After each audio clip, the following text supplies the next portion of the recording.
Well, this is the third conference in a series which I think will take a couple more, just two more, I hope, conferences, in a series concerning the four temperaments. We study these four temperaments to have a better understanding of ourselves, to know what we must correct, how to grow in virtue ourselves, and which passions we especially need to control. There are two outgoing or extrovert temperaments, the choleric and the sanguine. The choleric is a strong-willed, ambitious, and resourceful temperament. The sanguine is playful, sociable, optimistic, and spontaneous. There are two introvert or shy temperaments, the melancholic and the phlegmatic. The phlegmatic is easygoing, submissive, contented, and calm. The melancholic is aloof, deep, analytical, and compassionate. In the first conference that we had, we went over the temperaments and the passions in general. That conference was taped. If some of you missed it, it is an important one for really the foundation of all of these conferences. In that last conference that we just had, we discussed one of the temperaments in particular, and that was the sanguine temperament. We discussed it in particular and at length. Tonight I'm going on to another temperament. We're going to look closely at there it is, folks. I'm not telling people ahead of time, for those of you here for the first time. I haven't been announcing which temperament I'm covering because I'm afraid people won't come back unless it's theirs, you see. And part of these conferences is not just to learn about yourself, but it's very essential to learn about the other temperaments. I'm getting hand signals from the back, excuse me for a moment. Could a sanguine give me hand signals, please? They're better with hand signals. They need to hear. It's not loud enough.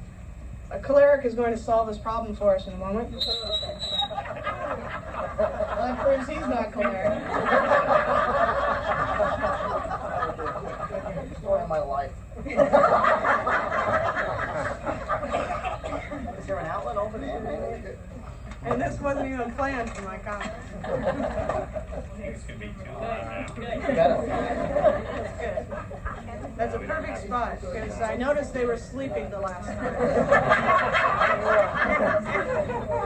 We want to wake up those phlegmatics there. Okay. So I hope you can hear me in the back there.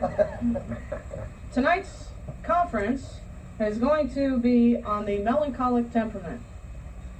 So I know the cholerics are probably very disappointed because they wanted to hear about themselves. But I've chosen the melancholic temperament because I don't want to wait any longer, because melancholics are very sensitive people. They take offense sometimes where no offense is intended. And so I don't want them to think that I do not care about them. If I waited too long to cover them, they would definitely think Mother Mary Bosco has no concern for melancholics. And so in order to give no offense to the melancholics, I'm going to speak of them tonight so that they get some extra attention rather than waiting any longer. Before I go further, I will give my usual reminder when covering each of these temperaments, which is that I am speaking to no individual in particular. I mention that with every temperament, but I especially mention it in regard to the melancholic because they generally do feel they've been pointed out. So I don't want anyone to take any offense. I'm speaking of no particular person. And in order to give us, first of all, an idea of what the melancholic temperament is like, I'm going to begin with a story. And this story is of a melancholic husband and a sanguine wife. Their opposite characteristics help to show the two temperaments and even accentuate one another's qualities. It's evident to all who know sanguines that the sanguine is emotional, and sometimes to excess. But the melancholic has emotions too, and sometimes this is not as well known, because the melancholic does not show the emotions. Sometimes the melancholic doesn't even admit to themselves that they are a very emotional person. The emotions of a melancholic are not easily aroused, as they are for the sanguine, but once the emotions of the melancholic are aroused, those emotions are vehement and very long-lasting. In fact, they last longer than the emotions of a sanguine. This story, I think, will explain it better than my explanation here. One day, the melancholic husband is about to leave for work. He goes to the kitchen to grab his lunch. He reaches across the counter, takes his lunch, peeks in, and realizes that his sanguine wife has forgotten to make him a sandwich. He hollers to her that there is no sandwich in the bag. He's a little surprised at her carelessness. She runs down the stairs, not quite all put together yet. She tears around the kitchen, trying to throw the sandwich together. In the midst of it, she stops and looks over at him, points to her eye, and says, "Look, I only have eyeliner on one eye," and goes into hysterics laughing. He looks at her and says, "This is not the time for this." She thought it was funny, but he was not amused. So she continues to get the sandwich together. She throws things together, and he notices, as she does, that she licks her fingers off, pokes the lettuce into the sandwich. He immediately thinks, how unsanitary. But of course he thinks to himself, I am not as emotional as she is, and so I'm not going to give way to any anger over this. Then she picks up the sandwich and realizes that she needs a baggie to put the sandwich in. She goes to reach for the drawer. It sticks. He thinks to himself, I've told her about fixing this drawer. She yanks on it, puts her high heel on the other door, and pulls. And with that, she goes flying backwards across the kitchen. She drops the sandwich on the floor, and she goes into hysterics laughing. He doesn't find it funny. He stares, watches as she picks up the parts of the sandwich. She picks up the salami, shakes it off, throws it on the bread, and as she does, she murmurs something like, "Oh, a little dirt never hurt anyone." Now, by this time, the melancholic stomach is in a knot. He has not exhibited any anger. He has been very controlled. But he thinks to himself, McDonald's would have been better. He leaves home, smoldering, but calm. The next day, he goes to get his lunch again. She's forgotten again. He calls to her, but this time he starts to make the sandwich himself. And as he does, he realizes the liverwurst is moldy, the bread is dry. Because, as usual, she did not wrap it up properly, as he has shown her to do in the past.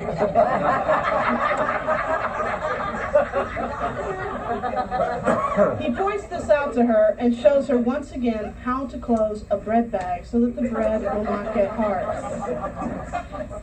As he's giving her another lesson on this, she bursts into tears. And he thinks to himself, she is so emotional and unstable. He finally leaves for work. The third day, he is prepared. He has brought home the ingredients the night before. And of course, when he looks in the bag, he realizes she again did not make the sandwich. He fumes, and he sets about making the sandwich himself. But the worst thing is, while he's making it, he hears her on the phone. And what is she doing? Laughing.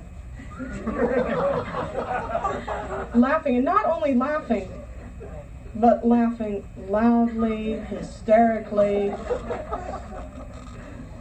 He's quite disgusted by this. She isn't even thinking of him. He's about to leave for work, and she hasn't even had a thought of him. He leaves without even saying goodbye. And as he walks out the door, he decides, I'm going to slam the door. And so he does. Now he feels she needs to be jarred. Now when he comes home from work that night, he hardly speaks. In the midst of many sentences about her day, she asks him what's wrong. He says nothing. And so this goes on for days. Finally, she notices that he's even more quiet than usual, and she finally determines maybe he's depressed. She tries to ask him, what is the matter? Days pass. A couple of weeks pass. Finally, she gets out of him, what is the matter? He's upset because she can't even remember to make a sandwich for her husband. And her response? She yells at him, "You don't speak to me for over 2 weeks over a piece of salami?"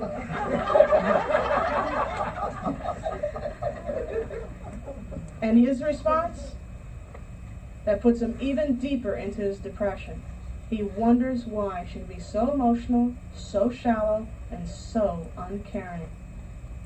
Now it takes weeks of her making dutifully and properly sandwiches before he goes to work for him finally to gradually and slowly rise out of his depression and his feeling that she does not care for him. There is something in common between the sanguine and the melancholic, and it is that both of them are very emotional.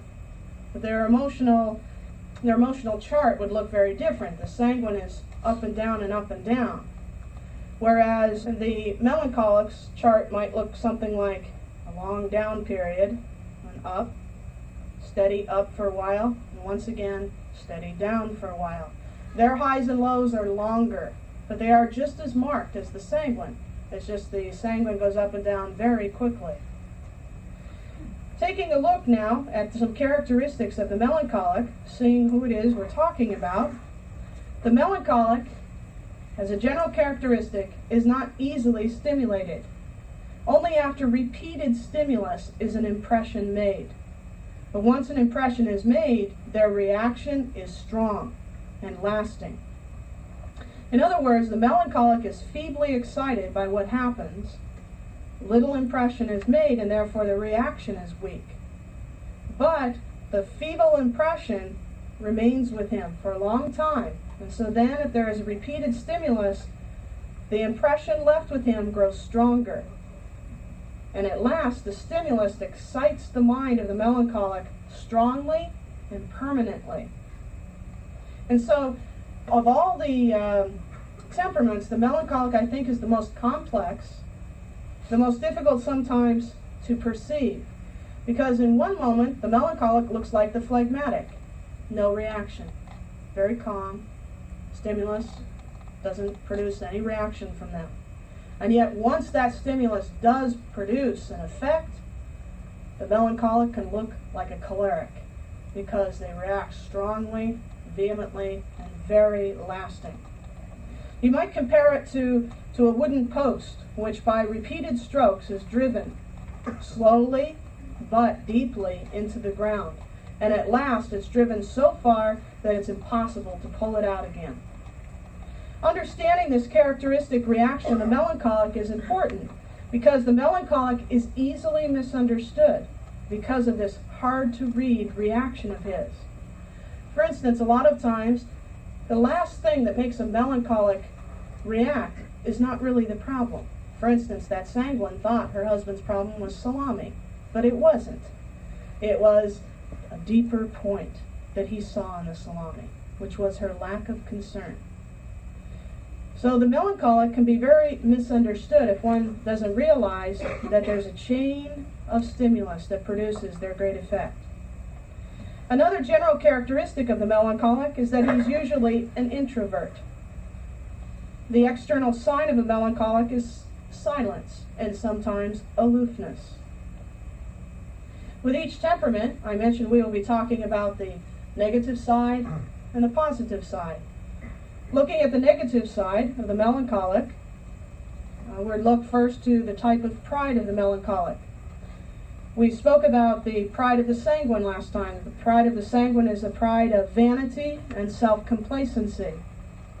The pride of the melancholic is a fear of disgrace and humiliation. He often displays great reserve, and thereby he sometimes gives the impression of humility and modesty. But in reality, he retires because he's afraid of being humiliated. He's afraid of being put to shame, afraid he might make a mistake, embarrass himself, or be embarrassed by others. He allows others to be preferred to him, but at the same time, he feels slighted because he's being ignored and his talents are not appreciated. The pride of the melancholic makes him excessively sensitive. He's hurt deeply, even by small humiliations or offenses. He can become resentful, unforgiving. I know of a true story concerning a teenage boy who was a melancholic. Every Sunday, his family would have roast for dinner. Now, he noticed something, and that was that when they went to cut the roast, the spicy edges of the roast, which everybody in the family really liked, he watched to see who got those outside cuts, those delicious cuts of the roast. And as he watched, he felt very neglected. He noticed he never got those pieces. And so he started to keep a roast beef chart. For 16 weeks, he jotted down entries like Sunday, January 19th, Eddie. Sunday, January 26th, Steve. Sunday, January, went on and on each time. Grandpa, Mom, Dad, and so on. Well, one day, his mother was cleaning his room, and she found the paper.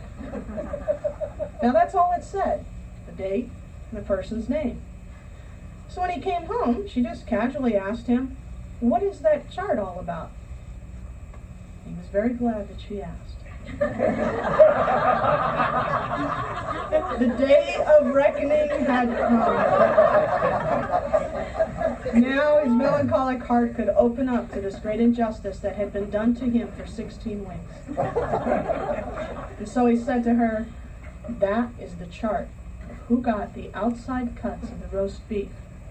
And you will notice that in 16 weeks, my name does not appear. Now I have proof of how neglected I am." Well, his mother was not melancholic, and she didn't know much about the temperament. In fact, she was a powerful choleric, and she could hardly believe that he would spend time jotting down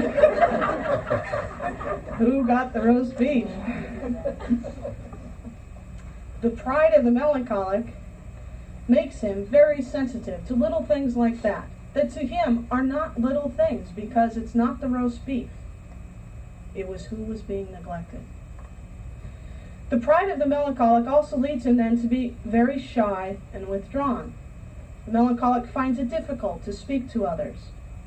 For fear of saying the wrong thing, being laughed at or misunderstood, the melancholic withdraws. He's very reserved. He reveals his inmost thoughts reluctantly and only to those whom he trusts. He finds it hard to find the right words to express and describe his thoughts. The interesting thing is that the melancholic longs to express himself because it gives him relief to confide in another and to find someone who understands him. But it requires great exertion to express himself. And usually, his expressions seem to him to be so inadequate and so awkward compared to the way he really feels. And so even when he manages sometimes to speak, afterwards he thinks to himself, "Why did I even bother?" Because they go over and over what they said, how they said it, what they didn't say. What does that person think of me? Wonder why she thinks that, or will she understand? And so by the time they finish going over their session of speaking to someone, they think, next time, I'm not going to speak to them. Besides this slowness of expression, the melancholic also has the attribute of being slow in regard to other things. It's not that they're lazy, and it's not that they're unintelligent. In fact, the opposite is true. But the melancholic thinks so much. They consider and reconsider. And so it takes them a lot of time to come to decisions. And because of that, it slows down any project or any task. They have to plan and go over their plan and check it over again. They want to be sure that it's perfect. In fact, sometimes it keeps them from even starting the project because there might be a little flaw in their plan. And so they want to be sure the plan is perfect before they begin to work. And as they work, everything has to be according to their plan. And of course, if a sanguine jumps in and messes up the whole thing, one spontaneous movement and the melancholic freezes. It's over. What do I do now? They can't even continue. The melancholic tends to be a pessimist.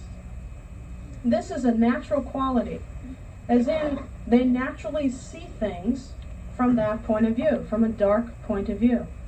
They see things from the serious side. They think and they think. And so they look ahead and they see all the different angles, all the possibilities about something, and all the possibilities for failure. The motto for this pessimist could be, things grow worse all along. You see, the sanguine views life through rose-colored glasses, and the melancholic looks over and says, would you please be realistic? Whereas the sanguine looks at the melancholic and says, oh, you're so gloomy. The melancholic is born with a pessimistic nature. They foresee problems before they even happen. They count the cost before they start something. Trials, troubles, obstacles, defects in himself and defects in others, he always considers worse than they really are.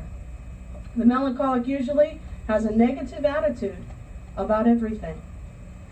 A perfect example of this, though a little bit funny, but it is true that in the cartoon Winnie the Pooh, there is no better example of the pessimist, the melancholic character, than Eeyore.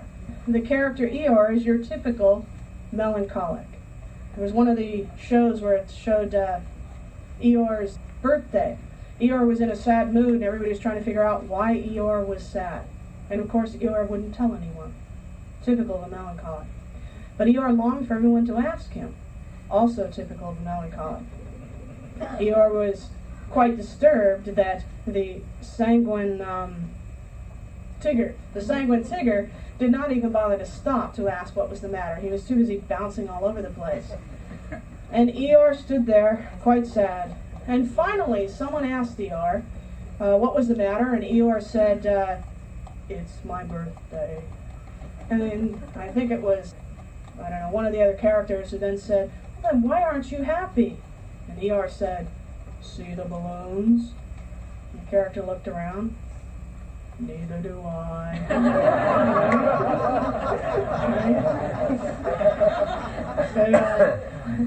The sisters often, this is a little coined phrase now we tease each other with, or we'll just say to one another when somebody gets gloomy or sees the negative side of something, we'll just look at each other and say, see the balloons? Neither do I.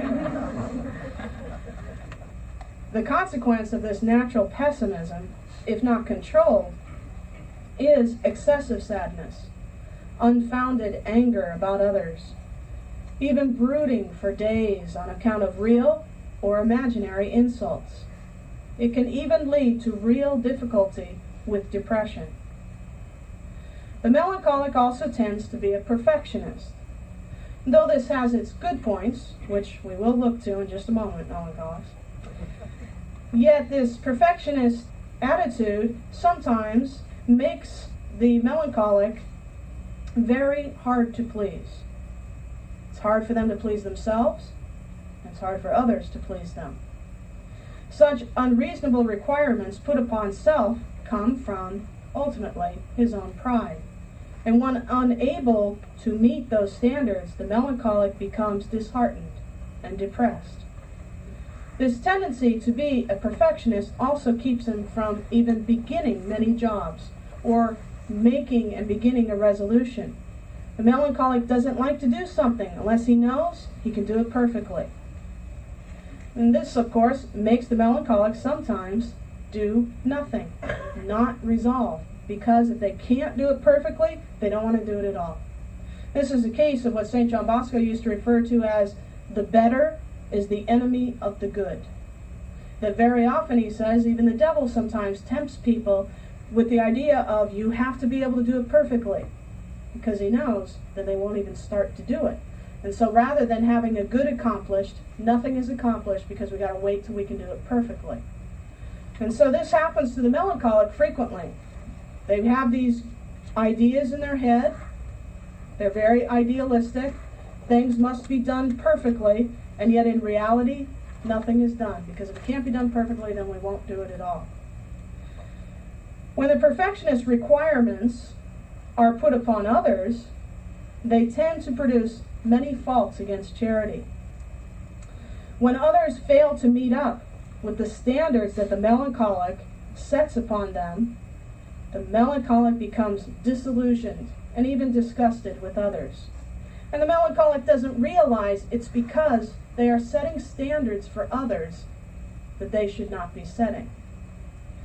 Since the melancholic quietly observes and analyzes, he observes much about his fellow man. Since he thinks so much, and generally thinks negative thoughts, he comes to negative conclusions about the actions and the words of his fellow man. He judges things from his own high standards, which others generally do not meet. The melancholic is quiet, reserved, behaved. When he sees his fellow man act unlike himself and unlike his own rule of conduct, the melancholic becomes very critical of others. The melancholic can't understand behavior that is not like his own. For instance, the opposite of the melancholic. The melancholic is quiet, reserved, behaved. Generally speaking, the sanguine is loud, boisterous, and misbehaves. To the melancholic, the sanguine's kind of conduct is deplorable. And so it makes the melancholic set standards of the melancholic temperament upon temperaments who are so unlike the melancholic. And of course, he can't understand their behavior, and he's sure that their behavior must be wrong. And wrong to the melancholic is always very wrong. There's no small wrong with the melancholic, because they're a perfectionist. When the melancholic discovers in others defects, even slight ones, he becomes disillusioned. He loses confidence in his fellow man very easily. The melancholic has a great sense of justice, because he analyzes and thinks. And therefore, he becomes vehemently exasperated and provoked by disorder or injustice. Sometimes this exasperation may have some grounds, but rarely to the degree that it's felt by the melancholic. Because an impression, repeated and felt, is so deep for a melancholic, he finds it very hard to forgive offenses. He finds it very, very hard to forget offenses. The melancholic tends to be resentful and to carry grudges. Renewed offenses penetrate deeply into the soul, and they can hardly be forgotten. The melancholic forms aversions for people and finds it hard to get over those aversions. Remember, we mentioned the impression made on the melancholic is like driving a stake into the ground.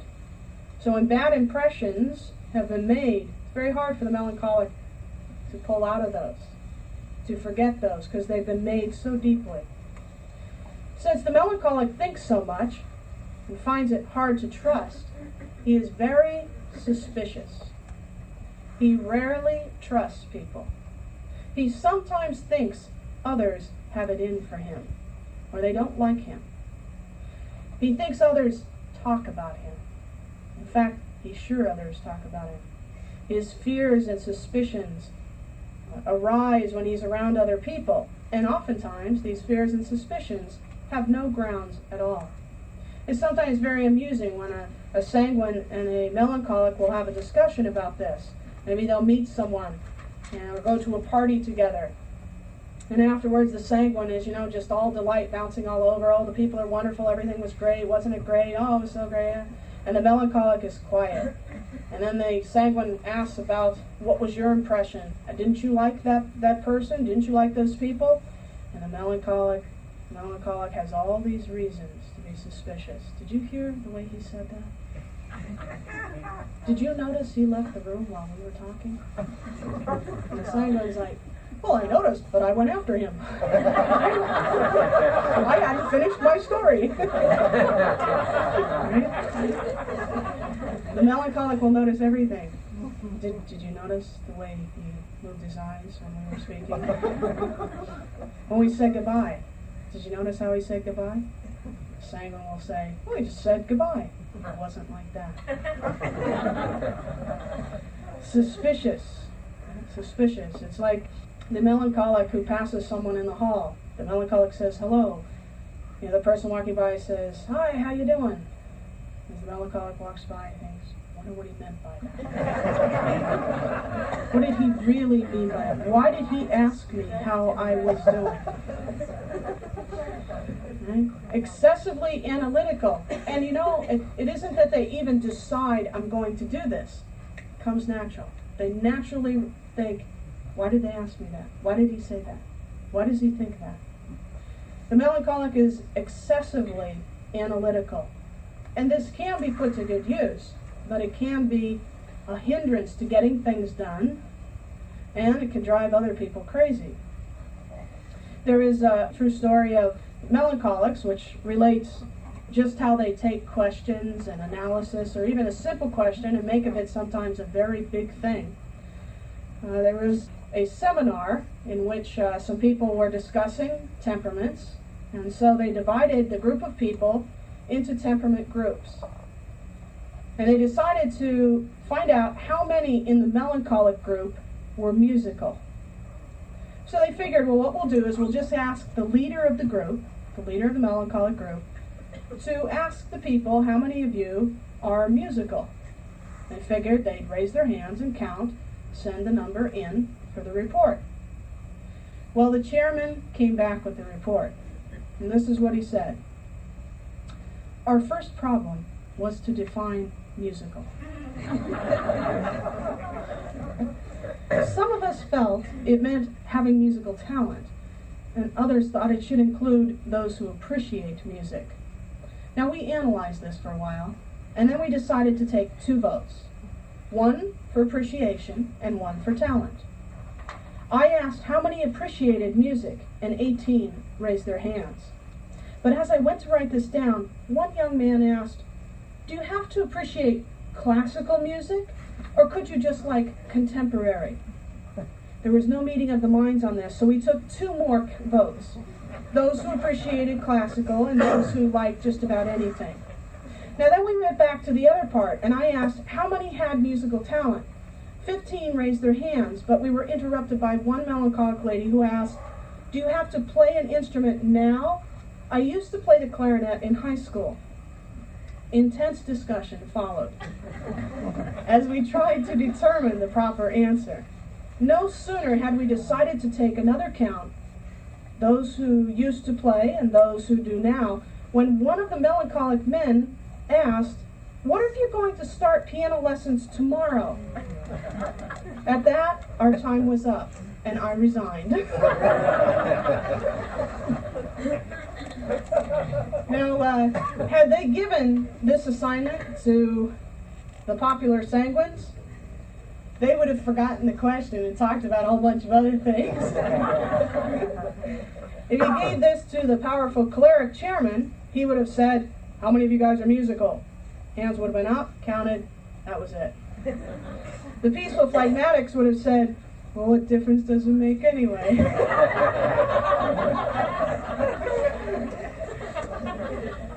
Only the perfect melancholics would take 15 minutes defining music and come up with a 5-part report that answers nothing.